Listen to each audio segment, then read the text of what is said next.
Thank you for coming to the webinar calendar page from Market Hive. We will be your host in today's webinar, and we will be taking you through the many reasons why you need a VPN. The different levels of setting one up, from the easiest to the setting up a simple web browser to the comprehensive actuality of building one into your router. This is a very comprehensive live webinar, so we can reach out to help, even helping you getting set up today and answering your questions on any level. But it is very important that you pay attention to this seminar because these days you must protect yourself from the predators. We thank you for coming and look forward to seeing you in the meetings. I've also included an important video after this, and I suggest all of you watch it. Part of it there is my good friend Kim.com. The United States of America has become the United States of surveillance. How true is that? We will investigate the claims and the realities in this episode of America's Surveillance State.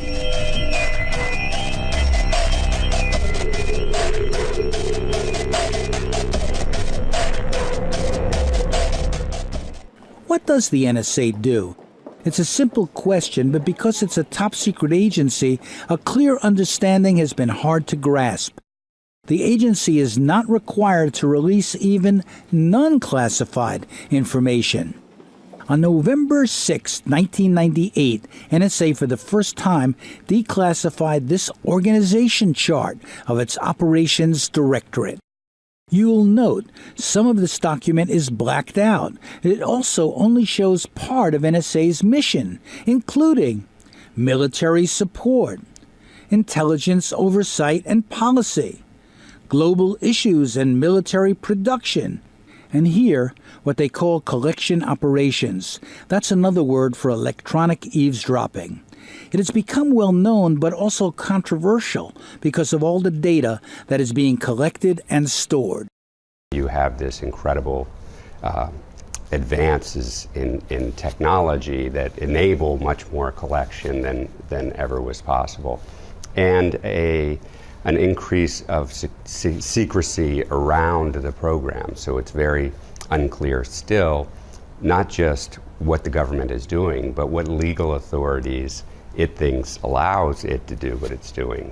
Mike German, a veteran undercover FBI agent, knows surveillance techniques because he's used them.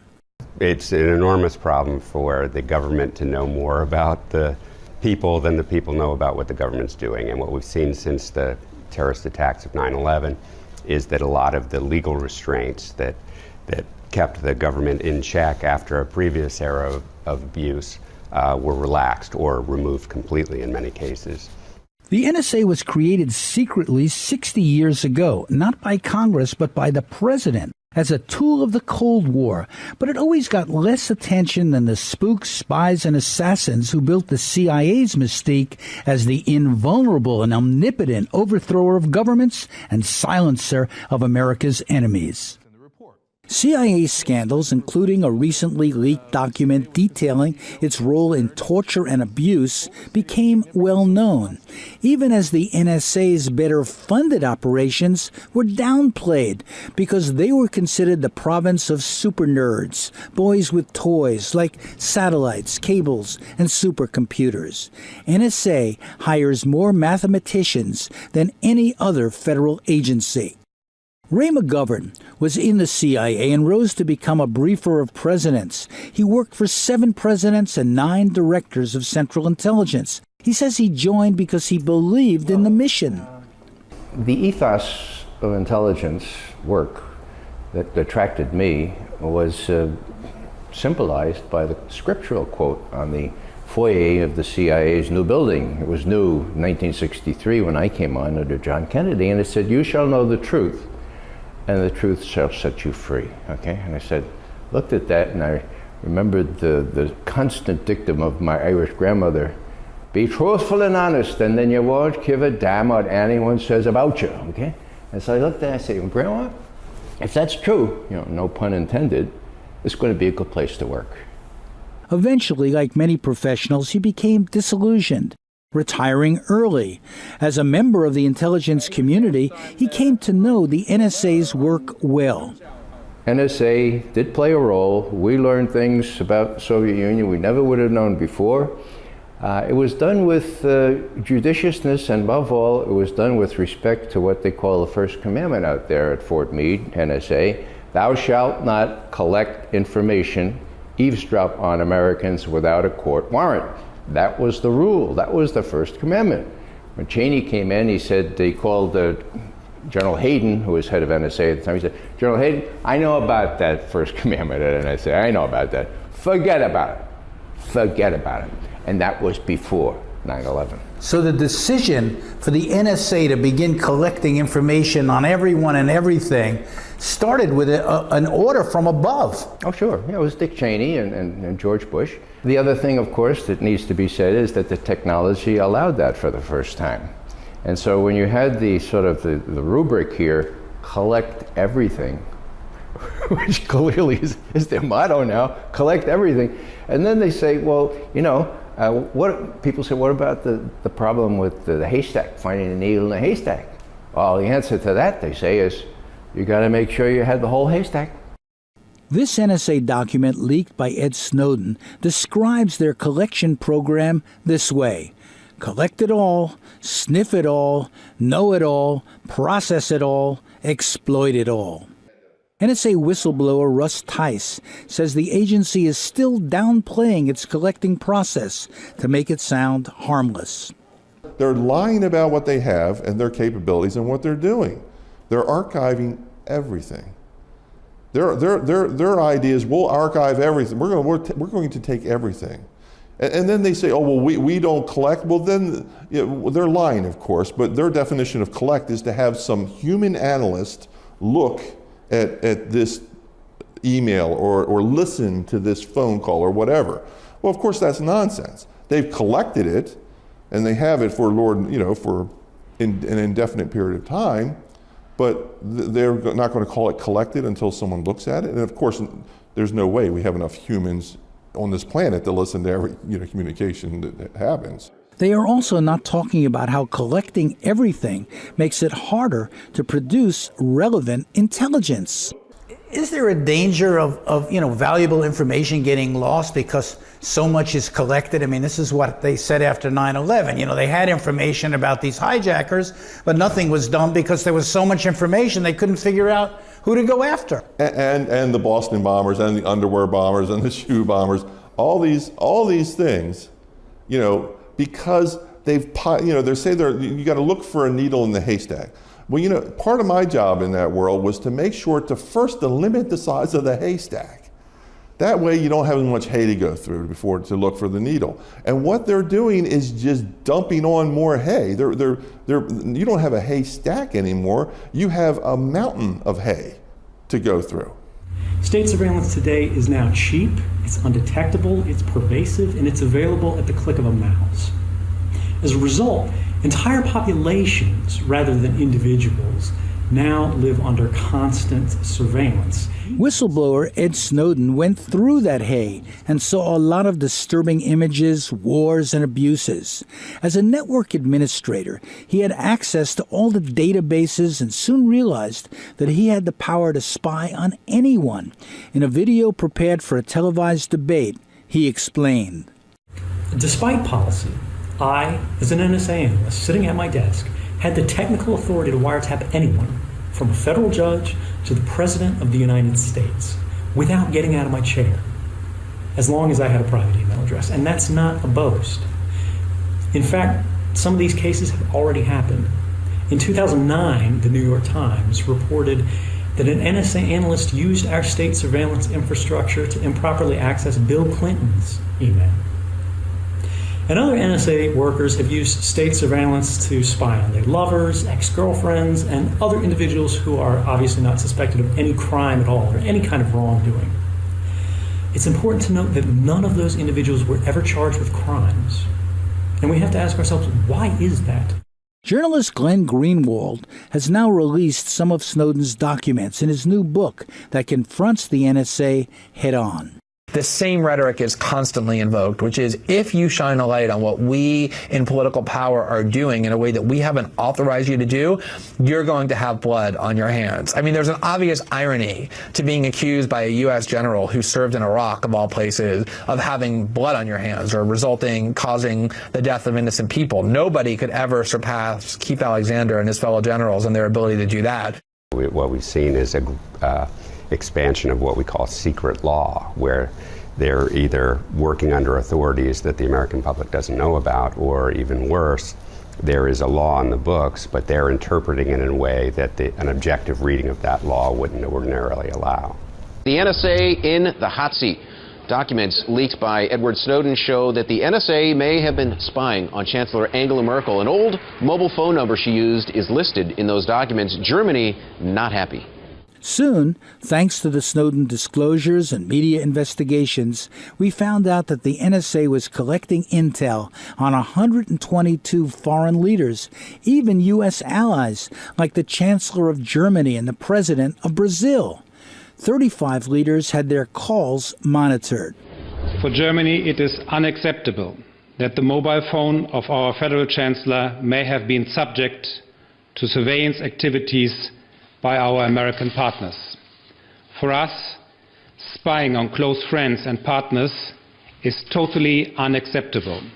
The NSA speaks of its work in neutral and non-threatening language, using terms like collection, telephony metadata. What does that mean? We asked former FBI undercover agent Mike German. I mean, you would normally think in the terms of the Fourth Amendment that any time the government is collecting information about you, gathering it, putting it in a government database, that would be collection. But often the way the authorities that govern government surveillance are interpreted, sometimes the acquisition of information versus the collection of information are two different things, and they're only considering it collected once a human being has actually put eyes on it and processed the information. In May 2014, former NSA Director Michael Hayden shocked a Washington audience when he said that the NSA uses metadata to kill people, a reference to NSA providing intelligence to military units using drones to assassinate people the Pentagon and the White House consider enemies. Hayden quickly backtracked, saying, "We don't do that in the U.S." Correct. Okay. We kill people based on metadata. But that's not what we do with this metadata. Okay. Thankfully. Wow, I was working up a sweat there for a second. Hayden, now working with a former Homeland Security chief, was also embarrassed in October 2013 when he was overheard by a fellow train passenger who began tweeting the content of his confidential phone conversation. Using a secret FISA court to do its bidding, the NSA pressed the government to order phone companies like Verizon, AT&T, Sprint, and Nextel to turn over a massive number of records. Later we learned about a program called PRISM. Here's the secret NSA document that shows what it does to collect Internet data. Virtually everything we do and say online from all the big companies. Well, they're collecting everything they can collect, and that is everything. They've been doing that without any adult supervision. The White House, the committees in Congress who are supposed to be exercising oversight, right? They're the overlook committees, not the oversight committees, and they're complicit in that. Not only that, but you have these 15 faux judges from the FISA court, the Foreign Intelligence Surveillance Act court. Faux means phony, right? Yeah, F-A-U-X, yeah.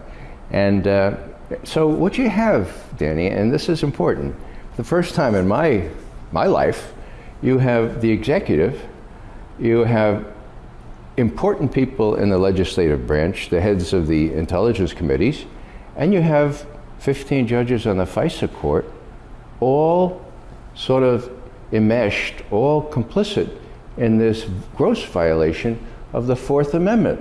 And you start out asking about NSA, what it stands for? Now it stands for no such amendment. No such amendment. Just to summarize, what is NSA? NSA is the largest, most costly, and most technologically sophisticated spy organization the world has ever known. It filters millions of phone calls and emails an hour. It has computers programmed to watch for hundreds of thousands of names. Its computers cost tens of millions and carry strange names like Black Widow. They run at special speeds most of us have never heard of, hundreds of teraflops that can lead to hundreds of trillions of operations per second. NSA headquarters is 4 times bigger than the U.S. Capitol. I love the place. I went into the military and the Air Force when Ronald Reagan was president. I was full throttle. We were fighting the Cold War against the evil Soviet Union, and I was a full believer. I mean, I was gung ho, and I'd be the guy that would get in early and stay late, and I wanted to do my job, and I loved the place. Russ Tice typified the NSA mentality. A space engineer, he believed in their clandestine mission and was totally dedicated. He worked in super-secret, so-called black world programs until he discovered that the satellites were not just spying on America's enemies.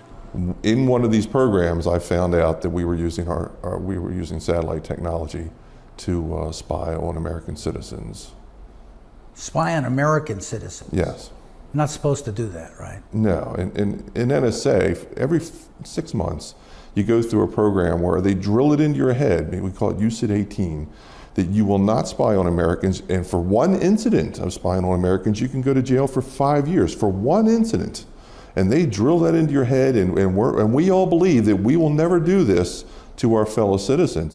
William Binney was a 40-year veteran of NSA who also went off the reservation because he saw the agency straying from its job. He was interviewed by Democracy Now! The Congress and the administration have been fed by the intelligence community what I call techno-babble. In other words, they're being bamboozled into thinking a certain way, that they have to do this in order to get terrorists, and that's simply false. Speaking of terrorists, the most dramatic NSA story we heard came from Thomas Drake, who became an executive at NSA on the day of a terrorist attack, September 11th, 2001. Almost 3,000 people were murdered. The workforce knew that this was not just a passing crisis. The workforce knew that we had utterly failed the nation. We under the Constitution, the preamble of the Constitution, government has 2 primary responsibilities. One is to provide for the common defense, the other is to provide for the general welfare. Here we utterly failed. We had not kept people out of harm's way. We had not protected the nation. There was a feeling of guilt there because the NSA had information on some of the men who skyjacked those planes that were flown into buildings, but they did not share it with other agencies. Thomas Drake became an eyewitness to how the agency changed.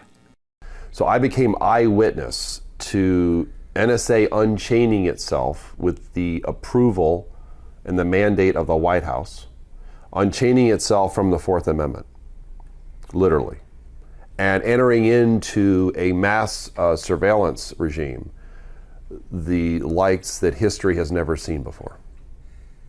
As he became critical of the agency's failures, he became a whistleblower and faced years in prison for going public with NSA failures.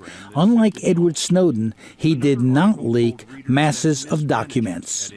That was one of the fundamental rules, whether it was oral communication, whether it was written, electronic, or later on even in hard copy, it was all unclassified, period. What's not appreciated is that Snowden has been as careful in assembling information as he has been in disseminating information.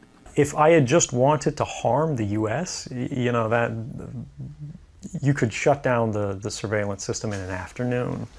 But that's not my intention. And I think for anyone making that argument, they need to think, if they were in my position, and you live a privileged life, you're living in Hawaii in paradise and making a ton of money, what would it take to make you leave everything behind? Thanks to what we've learned from Snowden's disclosures, it seems like all of us have been reduced to the data we convey. When you engage in an electronic transaction, whether it's with your cell phone, with a regular traditional landline phone, with your credit card, with your computer, the transaction itself, the content of the communications is called content. You know, if you buy something at the store with your credit card, what you bought is considered content. But there are all sorts of electronic trails left, like crumbs, that often have a tremendous amount of very detailed information about you, particularly when it's gathered in mass. For example, who you called, when you called them, how long you were on the call with them, where you made the call from. That type of data collected in mass can reveal an awful lot of information about you. In May 2014, Washington finally took legal action against cyber spying by China, not the United States, even as some of the Snowden documents revealed that economic espionage is also in NSA's portfolio. The Chinese and U.S. critics laughed at what they called hypocrisy. The United States deliberately made up facts, using the excuse of so-called stealing of secrets online to indict 5 Chinese military officials. This has seriously violated the basic principles of international relations and damaged Chinese-US cooperation and mutual trust. Americans think it's okay if we spy on foreigners, but it's not okay if we spy on Americans, as if, the rest of the world has no right to privacy at all. We are more worried about Al-Qaeda than, I think, any nation state as a threat to American lives. But nonetheless, I think we have to rein in an agency that has the ability to spy on any innocent citizen with impunity of any country in the world. I mean, when the world becomes the NSA's panopticon, even with a fig leaf of privacy around Americans, that to me does seem unacceptable, and it turns the whole world against us. The U.S. Justice Department wants to extradite you, a German citizen living in New Zealand, operating a business in Hong Kong. They want to extradite you back to the U.S. Is that even possible? Well, see, that is a very interesting question, because the extradition law, the extradition treaty in New Zealand doesn't really allow extradition for copyright. So what they did, they threw some extra charges on top, and one of them is racketeering, where they basically say we are a mafia organization and we set up our internet business to basically be an organized crime network that was set up and structured the way it was just to do criminal copyright infringement. And anyone who has ever used Mega Upload or has any idea about how that website worked knows immediately that that is total nonsense. But they needed to chop that on in order to have even a chance for extradition. But in our opinion, you see, all of that, I think, was secondary. The primary goal was to take down Mega Upload and destroy it completely.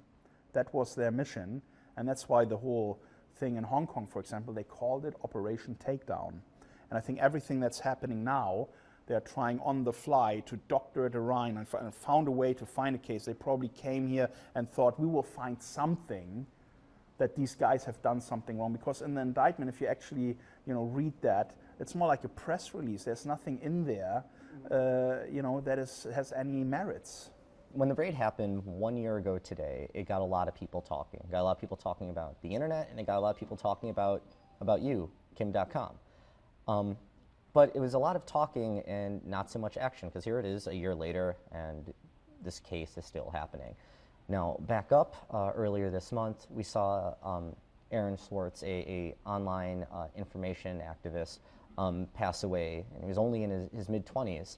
And it got a lot of people talking, so much so that members of Congress have actually asked for updates to federal computer laws so that this doesn't happen again. Now, we're seeing people talking once more, but what's it actually going to take for people to get up and start doing actual action? Well, our case is going to be one that will have much more attention down the road because it is a crucial case for internet freedom. And I think more and more people realize that. And the government is quite exposed here because they really went in with completely prosecutorial abuse and overreach and ignoring due process, ignoring our rights, spying on us, illegal search warrants, illegal restraining orders, illegal spying. You know, I mean, the whole picture, when you look at it, shows that this was an urgent mission done in a rush. Take them down. I want them to go. And it was a political decision to do that. And the execution was extremely poor, and the case is extremely poor because that is something they thought they can worry about later. It was all about the takedown. Let's send a strong message to Hollywood that we are on their side. And now it's been a year and nothing has progressed, at least for them. I mean, it seems like the case is just falling apart every single day, more or less. I mean, let me give you one example of how crazy this is. We have a judge here who said, please show us your evidence about your racketeering allegations. Show us that these guys were setting up some kind of organized crime network, right? So, because that's what the extradition will focus on primarily. They're using the organized crime treaty to get us extradited, okay? So the US appealed that and said, no, we don't want to show you what we have. And then they appealed to the High Court, and the High Court then said, well, we want to see it. And they just keep appealing it all the way to the Court of Appeals and to the Supreme Court. And what does that tell you? You know, if you don't even want to show your cards, show us what you have. You know, if you have such a strong case and you're seriously interested about getting someone extradited, why waste all this time? Just show your hand, you know? And they don't have anything because we haven't done anything wrong. We were law-abiding. We were a good corporate citizen. And they knew that the time they came here to do this. It's bad faith, it's malicious. They just wanted to take us down. So speaking of internet freedoms, you say that the new program, MEGA, is fully encrypted. And you're touting it as this encrypted program so that people want to use it. Do you think this is even necessary, that right now people need encryption on the internet? How is it even possible that nothing seems safe nowadays from prying eyes? I think it's important for the internet that there is more encryption, because what I have learned since I got dragged into this case is a lot about privacy abuses, about the government spying on people. You know, the US government invests a lot of money in spy clouds, massive data centers, with you know, hundreds of thousands of hard drives storing data. And what they are storing is basically any communication that traverses through US networks.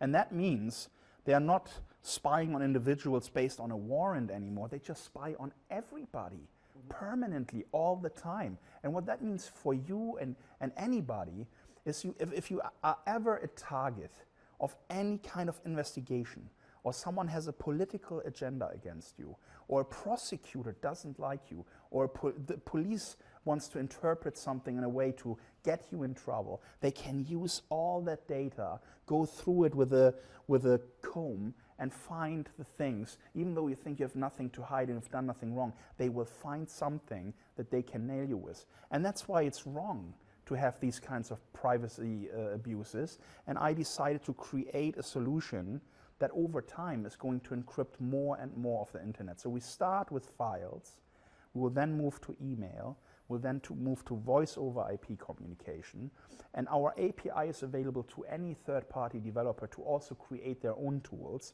And my goal is, within the next 5 years, I want to encrypt half of the internet, you know? Just re-establish a balance between a person, an individual, and the state. Because right now we are living very close to this vision of George Orwell, and I think it's not the right way. You know, it's a wrong path that the governments are on, thinking that they can spy on everybody. Long before Mega Upload was ever taken down, Justice Department was looking into Ninja Video, and you actually cooperated with them. And people want to know, how is this Kim.com, the guy who is, incredibly against Washington and, hates everything that they've done to him, how is this same guy also helping out the Justice Department before? Well, let me explain to you how this worked, okay? I was a good corporate citizen. My company was abiding to the laws. If we get a search warrant or we get a request by the government to assist in an investigation, we will comply. And we have always complied. And that is the right thing to do. Because if someone uploads child pornography, if someone uploads terrorist stuff, or anything that is a serious crime, of course we are there to help. This is our obligation. And I am not for copyright infringement. People need to understand that. I'm against copyright infringement, okay? But I'm also against copyright extremism. And I'm against a business model, the one from Hollywood, that encourages piracy. Mega Upload is not responsible for the piracy problem, you see. It's the Hollywood studios that release a movie in the US and then 6 months later in other parts of the world. And everyone knows that movie is out there. The fans of particular actors want to have it right now, but they are not giving them any opportunity to get access to that content, even though they are willing to pay. And they are looking for alternatives on the internet, and then they find them. See, they are trying to make me responsible for their lack of ability to adopt to a new reality, which is the internet, where everything happens now. It doesn't happen 3 months later. Imagine you go to Wikipedia, you want to find something, research an article, and they will come back in 3 months. You will give it to you then. Okay, if you find another site where you can get that right now, that's where you go, right? So it's really their business model that is responsible for this issue. And if they don't adopt, they will be left behind on the side of the road of history, like many others that haven't adopted in the past. And what about your skeptics who point out this big playboy lifestyle and this giant elaborate house, and they say that he's not worried about internet freedoms, he's just more concerned with protecting his profits? Well, let me be clear, I'm a businessman, okay? I started Mega Upload as a business to make money, and I wanted to list the company. I'm an entrepreneur, all right? I'm not Aaron Schwartz. Aaron Schwartz is my hero. He was selfless. He is completely the opposite of me, but I'm a businessman. I'm driven by the success of achieving something in the business world, okay? That's not a crime. There's nothing wrong with that. And if you create something that is popular and that people want to use, you automatically make money. And I've always been an innovator. I've always created products that people like. And that's why I am successful. I'm not successful because people have used Mega Upload for copyright infringement. And what everyone needs to understand, there has been massive amounts of legitimate users on Mega Upload. You don't believe that 50 million users a day are all just transferring piracy. That's wrong. A lot of people have used it to back up their data, to send a file quickly to a friend. Young artists have used it to get traction, get downloads, to get known. There was a lot of legitimate use on Mega Upload. It's a dual-use technology, just like the internet. You can go to any ISP right now, anyone who connects customers to the internet. And if they are honest to you and you ask them the question, how much of your traffic is peer-to-peer piracy? Anyone who will tell you less than 50% is lying to your face. This is a problem of the internet and not Mega Upload. If you weren't doing Mega or Mega Upload, what would you be doing then? If here's this guy, here's this businessman who strives to accomplish success. What would you be doing? Because people see this. I would probably build spaceships and we'd already be on Mars. What happens next, though? Like, what are the chances of Mega being shut down? Yeah, so the content industry is still very emotional about us. We bought radio ads with one of the major networks here for 8 radio stations. Very funny, very cool ads. promoting our service as a privacy service. And the labels called up the radio station, and one advertiser who is in the movie business called up the radio station and demanded those ads to be taken down, or else they will not buy ads from them anymore. And they were forced because they rely, of course, on that advertising income. And my campaign was comparatively was small in comparison to the amounts that they are spending. So they used their power to interfere in our right to have a media campaign, and an ad campaign. And that just shows you the attitude. It's against the law. They can't do that. That's, that's interfering in our business. And they have done that many times in the past, calling payment processors, calling advertisers, telling them, I don't want you to work with these guys. That's just wrong. If you have an issue with us, go hire a lawyer, sue us, take us to court, and let's see if you have, anything that will give you a judgment against us. But instead, they use their power and their money to get new laws made for them, to lobby politicians, to get the White House to come here and destroy our lives, destroy 220 jobs, hard-working, innocent people, and they don't give a damn about that. They had an agenda that is about more control over the internet. And they made a strategic decision to say, who are we going to take out to send a strong message? And I was the one. What are the chances of Mega being shut down then? I mean, you're only on day one right now. How long is it going to take before the government steps in again? And what are you going to do if that happens? Are you prepared to just start all over again? It's been 1 year, and here you are, doing this over again. What happens when Uncle Sam puts his foot down and, grinds you into the dirt again? Do you get back up? Well, here's the thing. This startup is probably the most scrutinized when it comes to legal advice. Every single aspect of it has been under the looking glass by our legal team. So we are confident that it's fully complying with the law. And if they come to attack us, it's just going to backfire, exactly like the Mega Upload case did. The shutdown of our site backfired already massively. And it's just going to get worse for them. If they think they can pursue this and get away with this, they are dead wrong, because the society is not on their side. Everyone who uses the internet knows what's going on here. They don't like what's going on here. You have seen it with SOPA, and you will see it with our case. People will come together and fight this kind of aggression against innovation and internet freedom. Now, it's been a year, but the one thing that also happened that day was members of the hacking group Anonymous, they retaliated, so to speak. They, in response, they went and they took down the websites for the FBI, for the Motion Picture Association of America, for the Department of Justice, for the Recording Industry Association of America. All of these organizations were all shut down by Anonymous in response to what they did to you. Now, whether it was hundreds of people or thousands of people or tens of thousands of people, these are people you never met and who were so moved by what happened that they had to stand up and do something. Did you ever thank them? And how did you actually take that? How did you respond to their reaction? It's a kind of virtual protest, I think it's not a good idea to shut down websites. I mean, I've been a hacker myself. I understand why they are doing it and how they are doing it.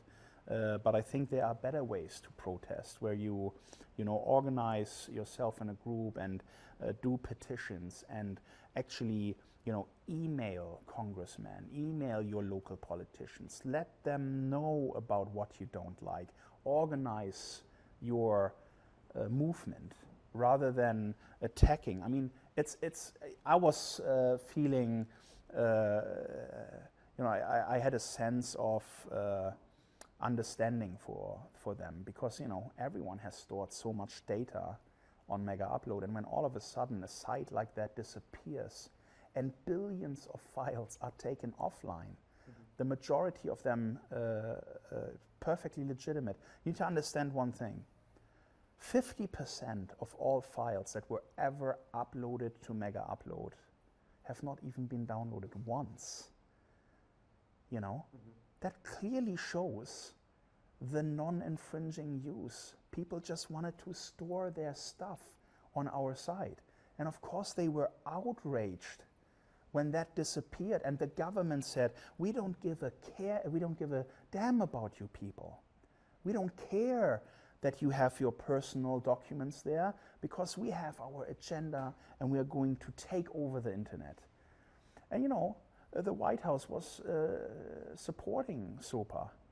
And only when the masses came together, and Aaron Swartz, I mean, he stopped SOPA. With his efforts, he stopped SOPA and he became a target, a political target, okay? And that's why all these things happened to him. There is no reasonable cause behind going after a young genius like that in the fashion they did. It's political. Because the White House wanted SOPA, they promised it to Hollywood. And they failed, and they couldn't go ahead because the White House was afraid if they keep pushing hard and they keep pushing it forward, that the people who oppose it are not going to vote for Obama in the re-election campaign, you see? So it's all a game to them, really. And we are all the little puppets that they think they can kick around. So we need to organize. There needs to be a movement that identifies these things and fights that, not with shutting down websites, but with real protest, going out on the streets, writing to politicians, and especially, most importantly, don't vote for the guys that are against internet freedom. Anyone who voted for SOPA, you should have a close look at that guy. Do I want to give him my vote next time around? Because that's the only language politicians understand, is your vote. And if you can bring all these votes together, somehow pooled for internet freedom, you will see all these efforts disappear. Because at the end of the day, they represent the public. The politicians represent the public. And when they have enough pressure, they can't move forward. And SOPA was the best example for that.